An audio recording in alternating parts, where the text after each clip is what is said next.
Equal to save.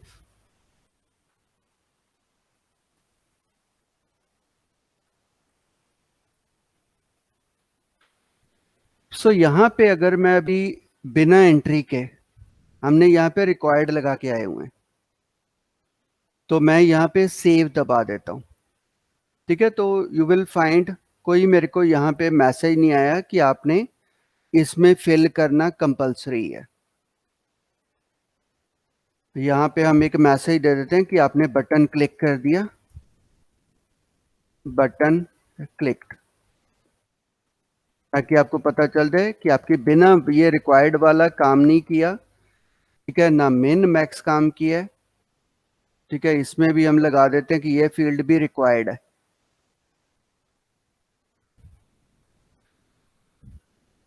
तो अगर हमने यहाँ पे अब क्लिक किया, so you can see state way button clicked message आ गया। तो अगर मेरा वहां पे कोड लिखा होगा डाटा सेव करने का, वो चल जाएगा। तो ये रिक्वायर्ड वगैरह काम ही नहीं किया। सो रिमेंबर, रिक्वायर्ड जो काम करता है, ठीक है, वो बिना फॉर्म्स के काम नहीं करता।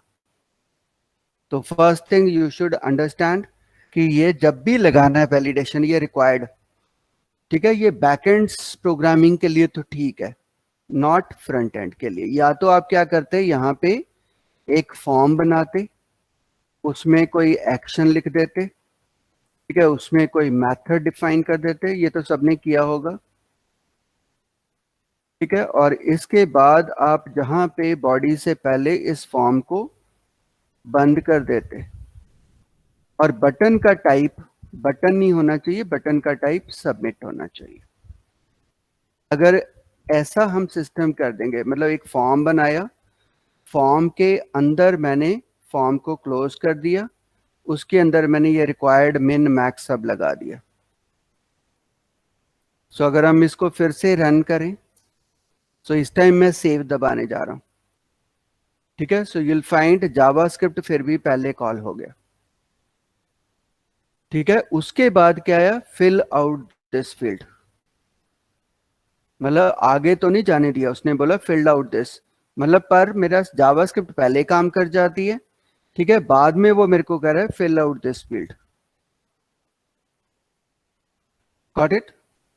सो इस चीज का भी ध्यान रखना है कि मेरी जावा, या तो वैलिडेशन में जावास्क्रिप्ट में लगाऊं, ठीक है, तो क्योंकि ये जावास्क्रिप्ट में सीधा कोड यहां से वो यहां चला जाता है, और बाद में मेरे को पूछ रहा है कि आपने एफ नेम नहीं एंटर किया, या इसमें आपने अगर गलत वैल्यू भी डाल दिया, तो गलत वैल्यू भी, सपोज मैंने यहाँ पे ए डाल दिया, यहाँ पे 200 डाल दिया, अगर इसको भी 200 नहीं लिखोगे तो अब इस पे अलर्ट देने लग जाएगा कि इसको आपने फिल आउट नहीं किया, क्योंकि पहले रिक्वायर्ड काम करेगा। अब रिक्वायर्ड के बाद मैंने यहाँ पे 200 लगा दिया, फिर ये मेरे को बटन क्लिक किया, ठीक है, अब कह देगा value must be equals to 1, ठीक है, और 100, ठीक है, तो you can not put any value less than 20। ठीक है, तो ये आपकी value must be greater than और इक्वल्स टू 1। सो रेंज के अकॉर्डिंगली अपने अब वैलिडेशन करने लग गया। बट ओनली प्रॉब्लम कहाँ आ रही है कि हमारी जो प्रोग्राम है वो पहले चल जाता है, ये जो जावास्क्रिप्ट है, बिकॉज ये क्लाइंट एंड के लिए, और ये जो कंसेप्ट लगाई है ये बैक एंड के लिए। सो बैक एंड में तो आप यहाँ पे उसका पीएचपी कोड या कुछ लिखोगे जिससे ये फॉर्म सबमिट होगा, तो वहां तो ये रिक्वायर्ड लगा दो, मिन लगा दो, मैक्स लगा दो, तो आप चीजें लगा सकते हो। सो इससे पहले अभी हम वैलिडेशन इसके थ्रू नहीं करना चाहते, रिक्वायर्ड के साथ या मिन या मैक्स के साथ नहीं करना चाहता, मैं जावास्क्रिप्ट के अंदर ही कोडिंग लिखना चाहता हूँ। तो उस चैप्टर में देखते हैं कि यहाँ पे मेरे को वैलिडेशंस कैसे लगानी चाहिए, ताकि मैंने नेम फिल नहीं किया तो automatically it should say name is not filled. Then अगर मैंने एज एंटर नहीं किया तो मेरे को अलर्ट आना चाहिए एज इज नॉट एंटर्ड। सो अब हम यहाँ पे जाके क्या कर देते हैं, यहाँ पे सबसे पहले अपने फील्ड की वैल्यू उठाओ। ठीक है, जैसे हम पिछले चैप्टर्स में करते आ रहे हैं, तो मैंने यहाँ पे एफ नेम पिकअप कर लिया, और यहाँ पे document dot get element by ID so we specify the ID as F name. तो एफ नेम की वैल्यू उठा लिया, उसको मैंने एफ नेम में डाल दिया। अब मैं यहाँ पे मैं चेक लगाना चाहता हूँ, चेकिंग वेदर ब्लैंक। तो हम कंडीशन लगा सकते हैं, F name if equals to, इस तरह भी लगा सकते हैं, if equals to blank, then you can say message alert cannot, name cannot be blank।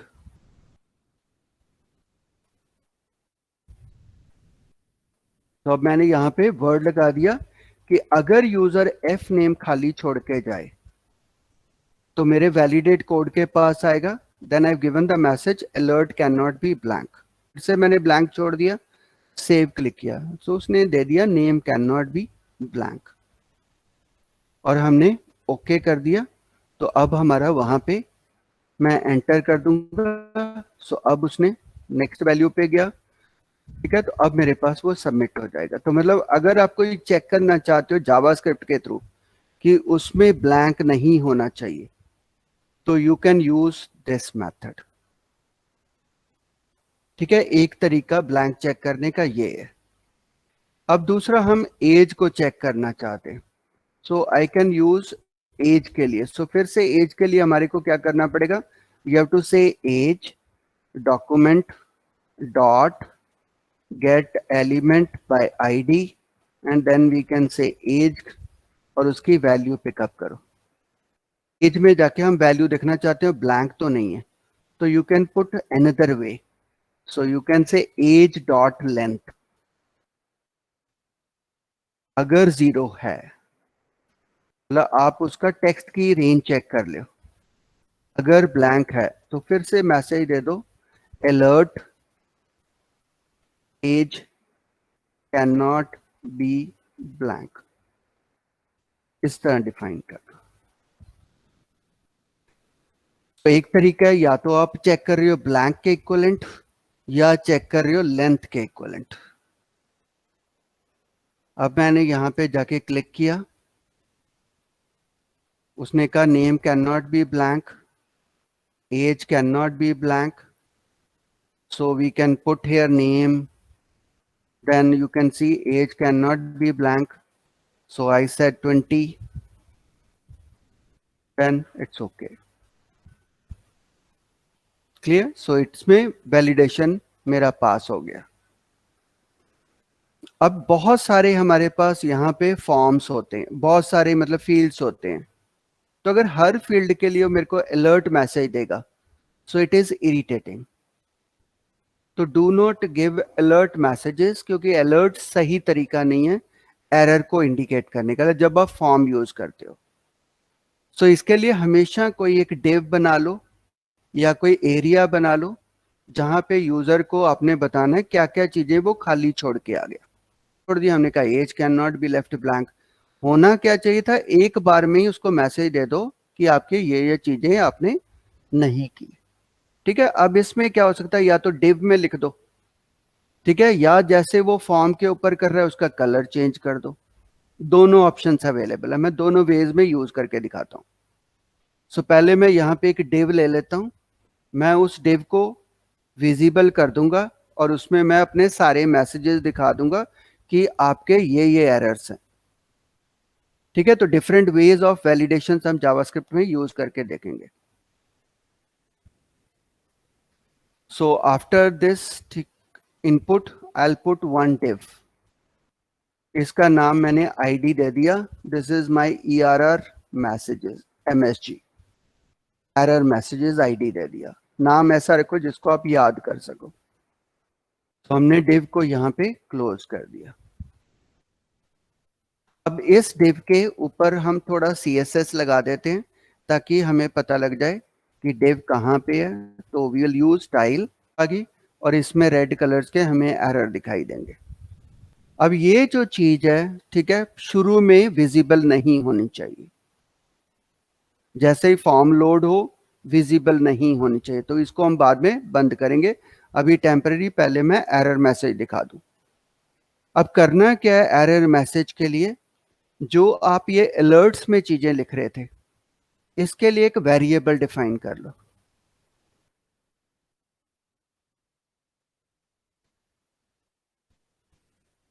तो आमतौर पे एरर मैसेज के अंदर सबसे पहले तो ये बताओ कि ये आपके एरर्स हैं। सो you can put any tag, so I am using H2 errors on page.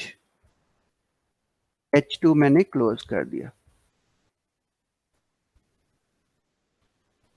और इसके बाद हमेशा आपको आदत होनी चाहिए कि एरर्स को हमेशा पॉइंट बाय पॉइंट दिखाना चाहिए, मतलब उसके आगे डॉटेड वगैरह कुछ लगना चाहिए, ये पहला एरर है, ये दूसरा एरर है, ये तीसरा एरर है।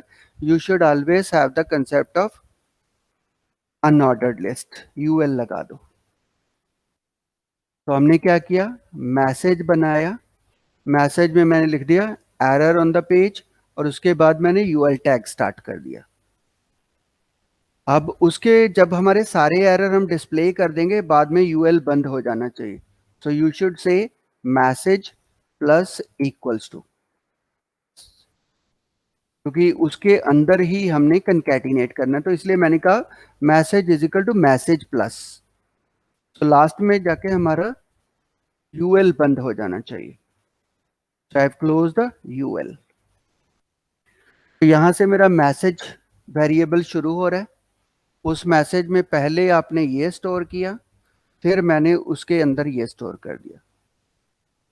अब जहां पे मैं अलर्ट लिख रहा था, इसकी जगह मैंने फिर से लिख दिया message plus equals to,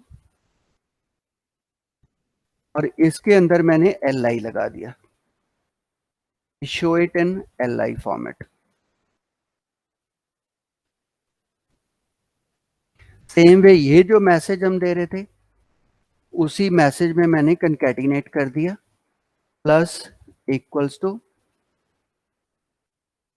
LI, और यहां पे हमने LI को क्लोज कर दिया। तो अब मेरे पास पूरा मैसेज बन गया। अब पहले मैं इसको मैसेज को अलर्ट करके दिखाता हूं कि इसमें मेरे पास बना क्या।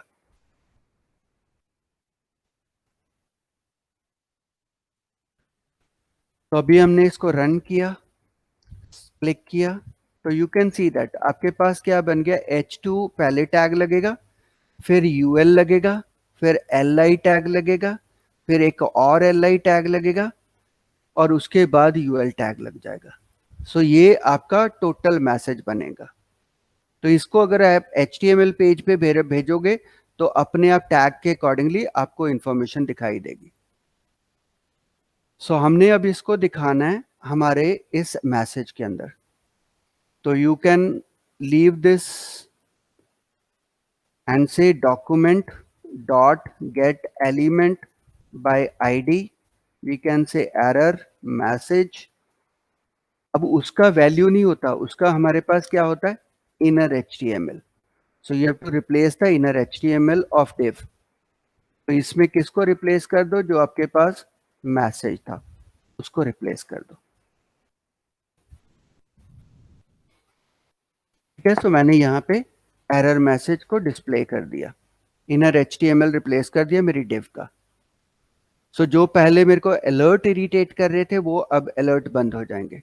सो जैसे ही मैंने इस पे क्लिक किया, so you can C error of on page. हमारा ये फॉर्म था, उसमें जाके डिस्प्ले करने के बाद उसके कंटेंट हमने डिस्प्ले कर दिए, या यहाँ पे जाके हम प्रॉपर्टी लगा देते हैं document dot get element bye ID, then I can say error message, then I can say style, then I can say display equals to block.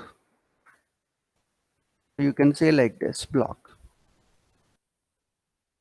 Now let us see, अब हमारे पास जैसे ही मेरा बटन क्लिक करता हूं, क्या ये block message आ जाता है। सो फिर से हम यहाँ पे जाके रन कर देते हैं कोड को। Let us do the validation. मैंने क्लिक किया, so you can see that error message is displayed. No problems यहाँ तक, कि आप उसको कभी भी शो कर सकते हो बाय यूजिंग दिस। तो ये हमारे लिए to display back any element, ठीक है, जिसको आपने जिसकी प्रॉपर्टी ब्लॉक प्रॉपर्टी सेट की हो, ठीक है, डिस्प्ले प्रॉपर्टी सेट की हो, उसको वापस लाने के लिए। सो you can use this. But अब सिचुएशन हमारी ऐसी हो गई कि हमने पहले तो वो हिडन हो गया, अब हमने यहाँ पे जाके लिखा, कुछ नहीं लिखा, तो मैंने ये डिस्प्ले एरर आ गया। अब यहाँ जाके मैंने ms लिखा, 20 लिखा, और मैंने सेव बटन दबा दिया। अब डिव फिर विजिबल है। तो ऐसा तो नहीं होना चाहिए कि अगर कोई एरर नहीं है फिर डिव हिडन ही रहनी चाहिए, क्योंकि पेज रिफ्रेश पे तो क्या हो गया कि आपने जब पेज को रिफ्रेश करते हो तो CSS चल जाती है। तो हम CSS वाला कंसेप्ट नहीं लगाना चाहते। सो मैंने क्या किया, ये जो एरर वर्डिंग थी यहां से हटा दी, ठीक है। या दूसरा वे आपकी इसकी लेंथ काउंट कर सकते हो कि अगर इतने कैरेक्टर्स हैं, क्योंकि अगर आप यहां पे देखोगे ब्लैंक जब होता है तो उस टाइम मैसेज के अंदर क्या पड़ा है। एक तरीका ये हो सकता है, या दूसरा तरीका ये हो सकता है कि इसको खाली छोड़ दो, मैसेज को आप खाली छोड़ दो, do not put anything in the message. यहां पे ऐसा कुछ नहीं लिखना। सो ओनली यूज li, और लास्ट में भी जाके आपका मैसेज का जो क्लोजिंग है उसको चाहे क्लोज करना है क्लोज कर लो, अदरवाइज ये लाइन को भी आप हटा सकते हो,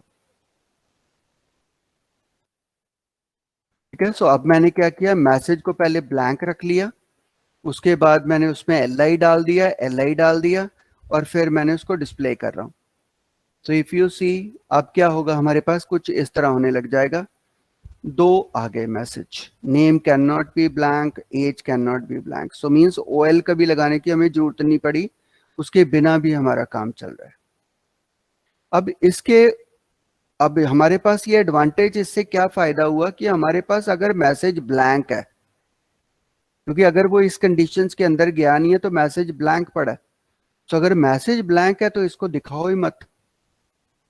so what you can do is you can put a condition here, if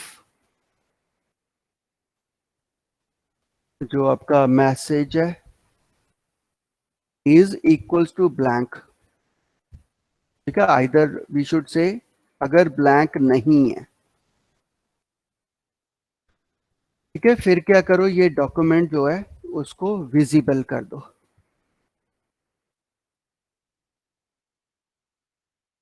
else अगर ऐसी सिचुएशन नहीं है तो इसको हिडन ही रहने दो,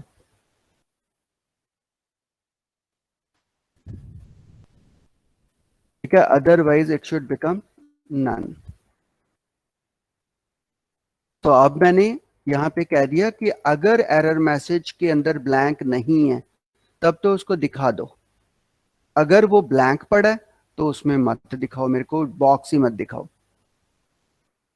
अब इससे फायदा देख सकते हो कि अगर हमने रन किया, कोई एरर है तो मेरे को वो मैसेज दिखाई देगा। अब मैंने यहाँ पे नाम टाइप कर दिया, 20 टाइप कर दिया, कोई एरर नहीं है, तो मेरा वहां से ब्लॉक भी हट जाएगा। So this is the right way of displaying messages जब आप जावास्क्रिप्ट करते हो। सो जावास्क्रिप्ट में always use the concept of एक वेरिएबल डिफाइन करो, वेरिएबल के अंदर जितनी वैलिडेशंस लगानी है वो सब वैलिडेशंस लगा दो। सो वैलिडेशन लगा के आप उसके ऊपर चेक्स लगाते रहो। यहां तक तो क्लियर हो गया? किसी को डाउट तो नहीं है इसमें कि मैंने कैसे लगाए हैं? अब अगली चीज हम यहां पे करते हैं कि मैंने यहां पे ms लिख दिया, यहां पे एज जो उसकी बंदे की 200 लिख दी, ठीक है। तो ये 200 गलत एज है, ये 1 और 100 के बीच में होनी चाहिए। सो ये भी चेक लगानी चाहिए हमारे को। सो इसके लिए आपको क्या करना पड़ेगा, जब भी कोई रेंज चेक लगानी है तो आपके पास ये वेरिएबल ऑलरेडी एज पड़ा है, तो आपने रेंज चेक कैसे लगानी है, इस एज के ऊपर नहीं लगा सकते बिकॉज ये टेक्स्ट है।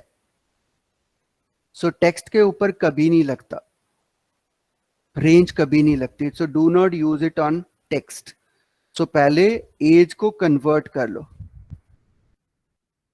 कन्वर्ट एज फ्रॉम टेक्स्ट या स्ट्रिंग टू इंटीजर या फ्लोट, किसी में कन्वर्ट कर लो। So convert it into float. अगर आप इंटीजर में एज लिख रहे हैं तो कन्वर्ट इट इनटू इंटीजर। तो इसके बाद वो तो ऊपर लेंथ लूंथ आपने चेक कर ली, तो you should say age is equals to. तो हमारे पास कन्वर्शन के लिए चीज अवेलेबल है parse int and then you specify the age. तो अब ये चीज न्यूमेरिक बन गई है। तो वंस न्यूमेरिक बन गई you put a condition, run कर देते हैं। और अब मैंने फिर से क्लिक किया, उसने कहा name can not be blank, age can not be blank, age can be between 1 to 100 only. ठीक है, तो आप उसको पहले ही गाइड कर देते हो। अगर वो एल्स लगाते पहले उसको आप ब्लैंक कहते फिर एज के लिए एरर देते तो बेटर है सारे एरर उसको पहले ही दिखा दो। अब यहां पे जाके मैंने क्या कहते हैं लिख दिया, नेम लिख दिया और 200 लिख दिया और फिर से क्लिक कर दिया।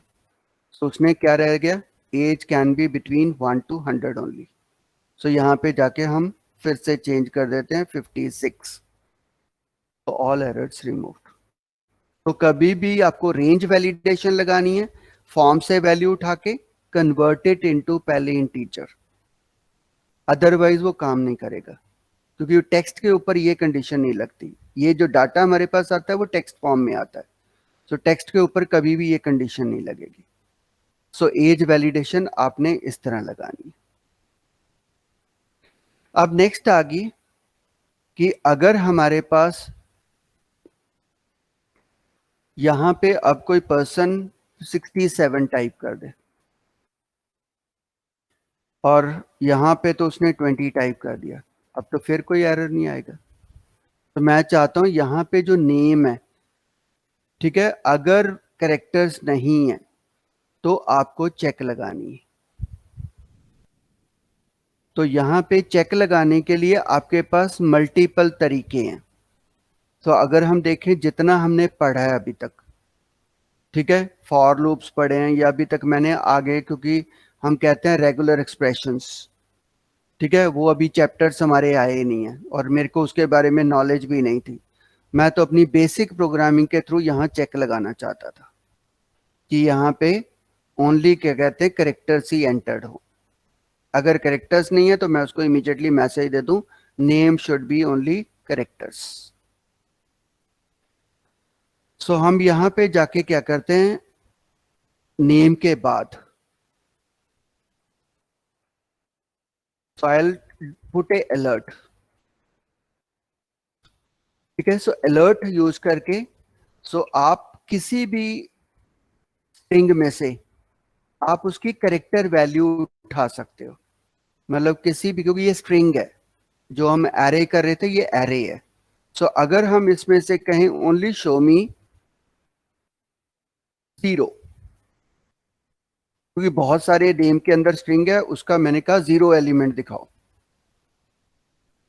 अब जैसे ही मैंने इसको क्लिक करके फिर से फिलिंग कर दी तो उसने मेरे को क्या दिखा दिया, एम। यहाँ पे क्या किया, मेरे को इसका पता है, हम फॉर लूप चलाते रहे हैं। तो यहाँ पे जाके आप क्या कर सकते हैं, फॉर लूप लगाओ, आई की वैल्यू 0 से स्टार्ट कर लो। आई की वैल्यू को you can put it less than F name की लेंथ से कम तक रिपीट कर दो कि जितना उसने नाम टाइप किया, और उसमें आई प्लस प्लस कर लो।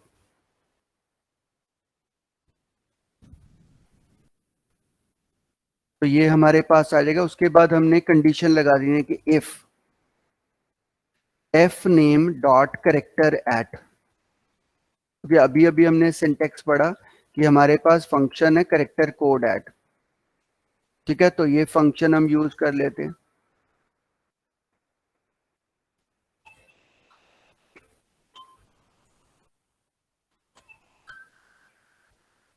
सो मैं करेक्टर कोड उठा रहा हूं, कहां से उठा रहा हूं, आई से, एफ नेम करेक्टर कोड उठा रहे हैं, ठीक है, that is from I. So I means जो पहला करेक्टर टाइप करूंगा उसको यहां पे ये दिखाएगा मेरे को। सो मैं कंडीशन लगाना चाहता हूं कि अगर character code greater than, less than, equals to, और लेस देन सॉरी 65 है, तो अंडरस्टूड है ये क्या कहते हैं, कोड वैलिड कोड नहीं है। ठीक है, जैसे आप नीचे सिचुएशन लगा रहे थे एज के लिए, तो वही चीज मैं यहां पे लगा रहा हूं। मेरे को रेंज पता है कि ये करेक्टर से ये करेक्टर के बीच में रेंज है, तो मैंने कह दिया उसका पहले करेक्टर उठाते जाओ, इस रेंज के बीच में चेक करो।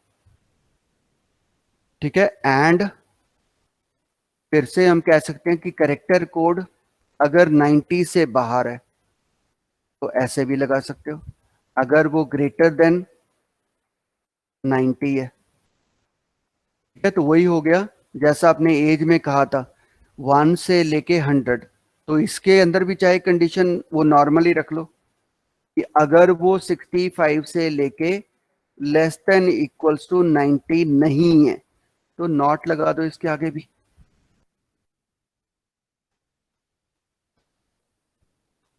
ठीक है, सो ये मेरी इफ कंडीशन होगी। सो इमीडिएटली आपको मैसेज, एरर मैसेज रेज कर देना चाहिए कि इसके अंदर नहीं है, तो immediately I should put A message. तो वी कैन पुट मैसेज, फिर से एल आई डाल देते हैं और हम लिख देते हैं नॉट अ वैलिड नेम। ठीक है, या आप कह सकते हो name should contain only characters. So यहाँ पे हम मैसेज देते हैं name should contain only characters, और फिर से हमने एल आई को बंद कर दिया। अब इसके आगे लूप तो जाना नहीं चाहिए, ठीक है, क्योंकि एक बार ही आना चाहिए। अगर ज्यादा करेक्टर भी डाल दे तो ये फॉर लूप इमीडिएटली ब्रेक कर देना चाहिए, क्योंकि जो एक भी करेक्टर मिस हो गया तो आगे कोड चलाने का कोई मतलब नहीं है, तो जस्ट ब्रेक इट। नहीं तो ये मैसेज आपका नेम शुड नॉट कंटेन, अगर आपने उसने 10 के 10 न्यूमेरिक डाल दिए तो 10 बार ये एल आई ऐड हो जाएगा। तो you make sure that you are breaking from the loop.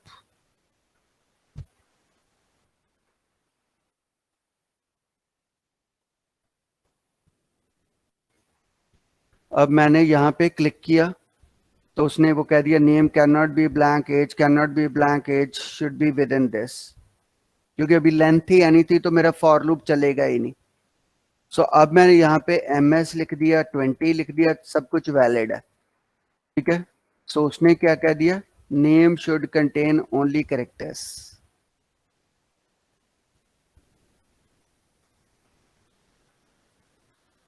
अब ये प्रॉब्लम क्यों आ गई, because you have to analyse it कि आपने जो ये कंडीशन लगाई है क्या ये सही है, कि आप कह रहे हो करेक्टर कोड 1 और 65 90 के बीच में नहीं होना चाहिए, 90 के बीच में, तो ये कंडीशन तो बिल्कुल सही है।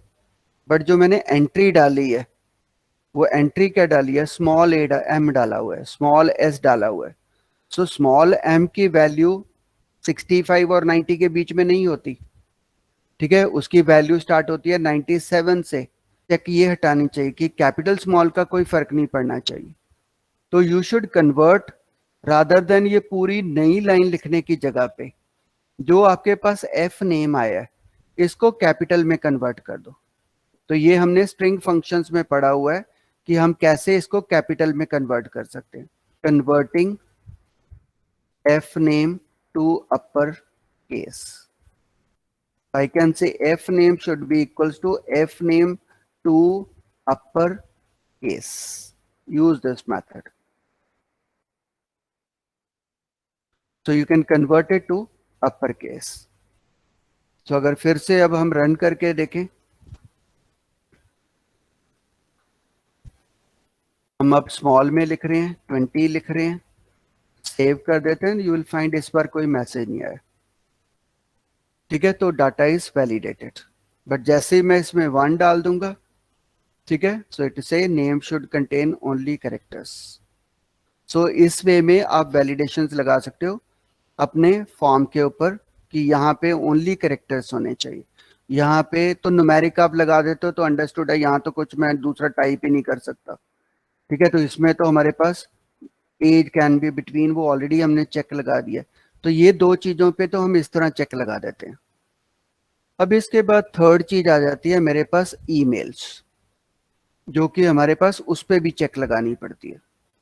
तो will make one more button, one more, ठीक, जहां पे हम यूजर से ईमेल पूछते हैं।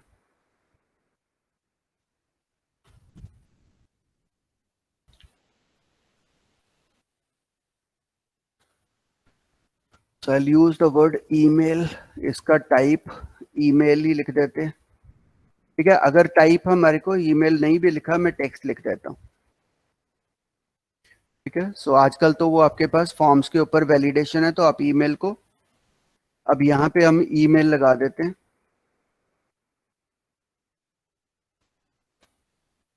तो अभी हम इसको फिर से रन करके देखते हैं, तो हमारे पास एक नया बटन आ गया ईमेल के लिए।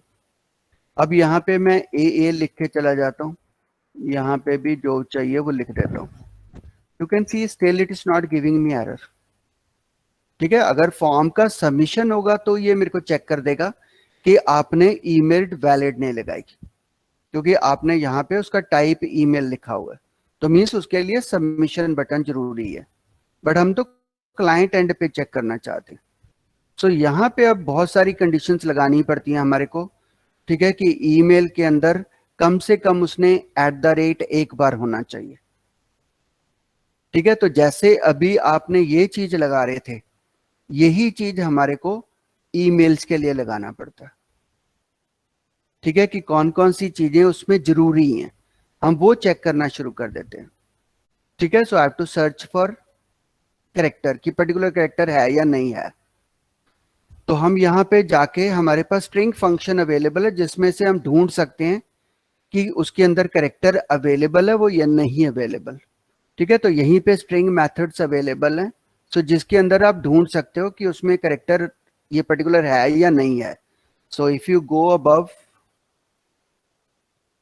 There is a index of, या तो यूज कर लो या सर्च यूज कर लो, अलग अलग फंक्शन। तो आपके पास ये एक सर्च भी है, यूज वन वेरिएबल POS।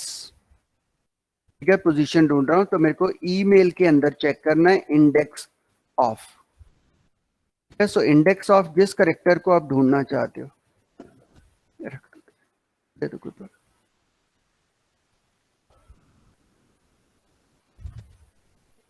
नहीं कोई प्रॉब्लम। सो इंडेक्स ऑफ मैं @ ढूंढना चाहता हूं। तो इसके बाद हम अलर्ट लगा के देख लेते हैं कि हमारे पास POS क्या आया। ठीक है, सो मैं ईमेल में ढूंढ रहा हूं कि उसकी पोजीशन क्या है, @ की पोजीशन क्या है। So let us go back to the code, type it. तो मैंने ऐसे लिख दिया, इसमें @ लगाया ही नहीं, और मैंने कहा क्लिक, तो उसने मेरे को वैल्यू क्या दे दी, -1। इसका मतलब उसके अंदर @ है नहीं। और अगर मैंने @ लगा दिया, ठीक है, और मैंने क्लिक किया, तो उसने कहा @ मीन्स थर्ड पे अवेलेबल है। तो इससे मेरे को पता चल जाता उसने @ लगाया या नहीं लगाया। तो हम यहाँ पे सिचुएशन लगा सकते हैं। ठीक है, कि अगर पोजीशन -1 आई है, इसका मतलब एरर है। तो you can put condition here, if POS is equals to -1, तो फिर से you can add the message कि नॉट ए वैलिड ईमेल। ठीक है, तो यहाँ पे आप फिर से मैसेज लगा दो,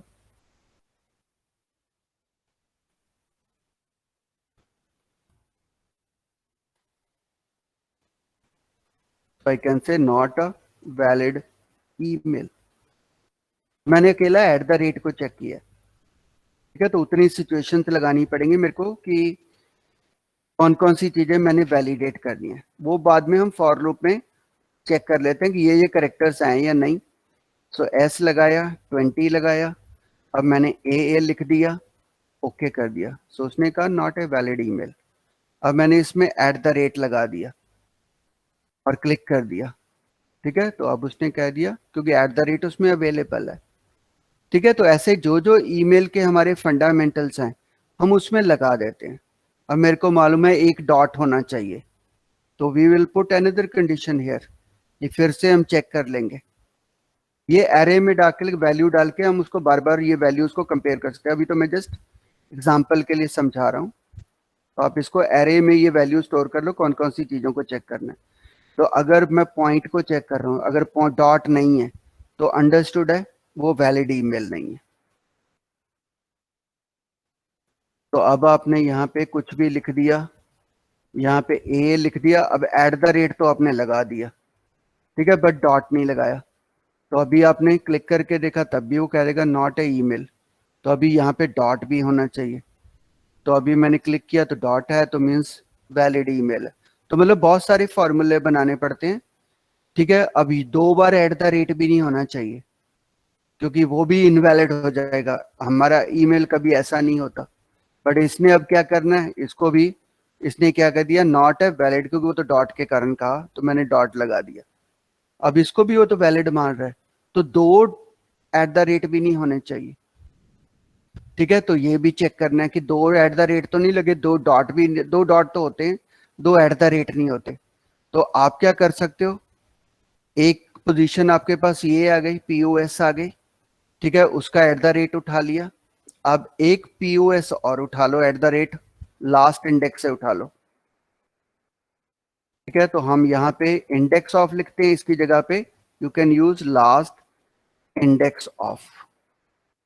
ये लास्ट इंडेक्स ऑफ क्या करता है, ये राइट साइड से एट द रेट को ढूंढता है। ठीक है, ये लेफ्ट साइड से लेफ्ट टू राइट ढूंढता है, ये राइट टू लेफ्ट ढूंढता है। तो अगर 2 एट द रेट लगे होंगे तो ये 3 पोजीशन मेरे को बताएगा, तो ये उसकी 4th पोजीशन बताएगा अगर एट द रेट 2 बार लगे होंगे, क्योंकि 2 सर्च मिल जाएंगे। तो इसको हमने पोजीशन 1 में डाल दिया। ठीक है, तो अब मेरे पास एक पोजीशन यहां से आ रही है और एक पोजीशन यहां से आ रही है।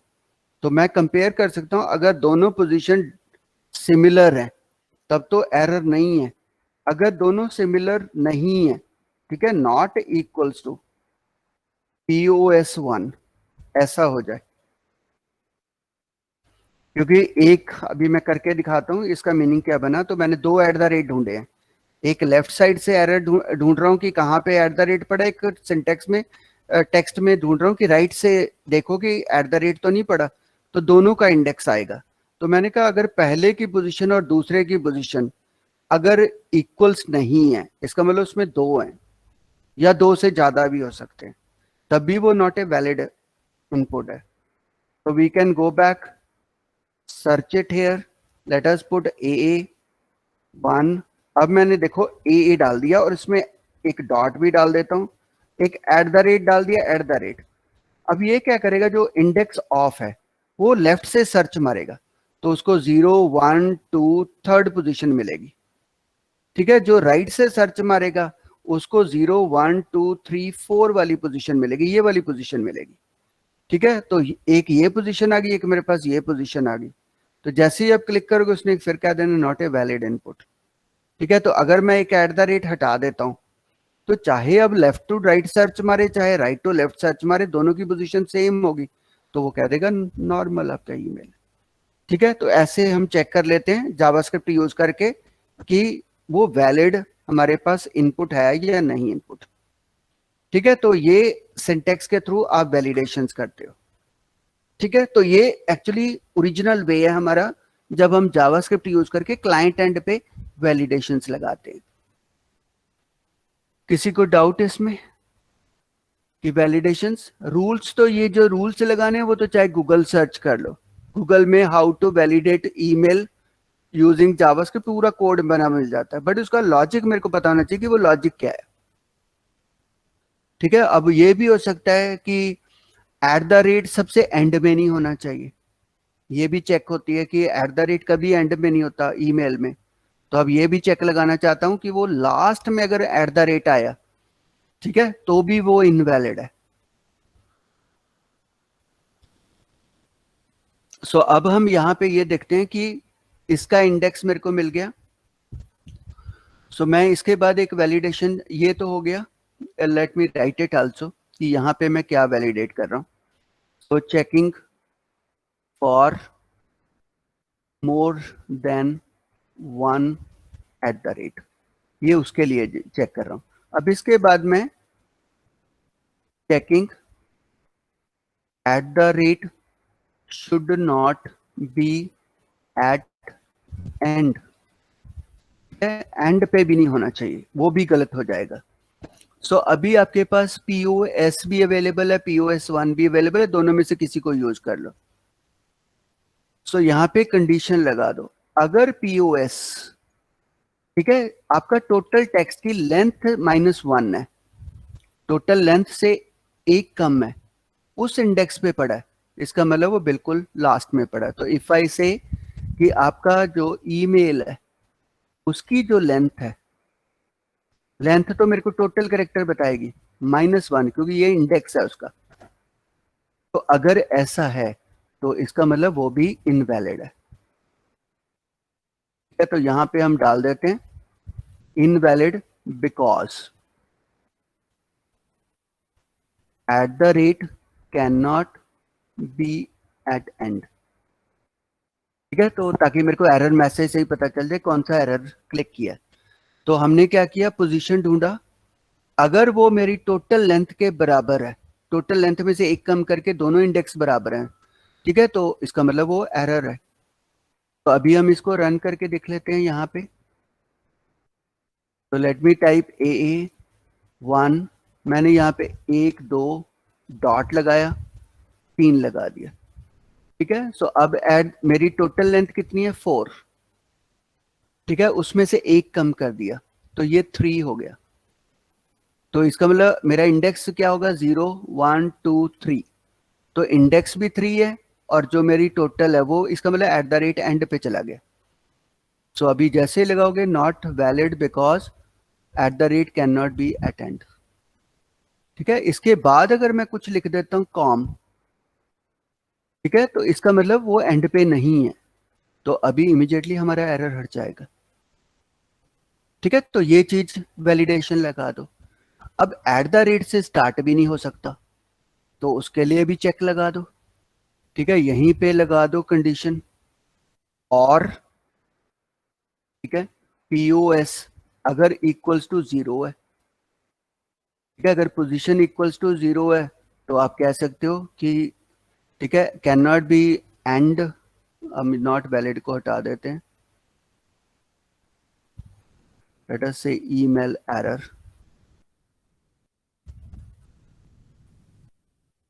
Eight the rate can not be at end और स्टार्ट. ठीक है, अब दोनों सिचुएशन लगा दी कि पोजीशन अगर 0 मिल जाती है तो भी मतलब आपने eight the rate and starting में लगा दिया, अगर उसके लास्ट में है तो भी वो आपने चेक लगा दी.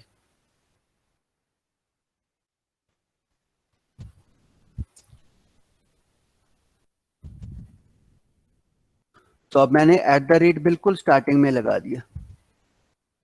ठीक है, तो ये इनवैलिड है, तो इमीडिएटली मेरे को लगा मैसेज दे देगा कि eight the rate can not be at the end और स्टार्ट. ठीक है, तो लेट अस से एट द,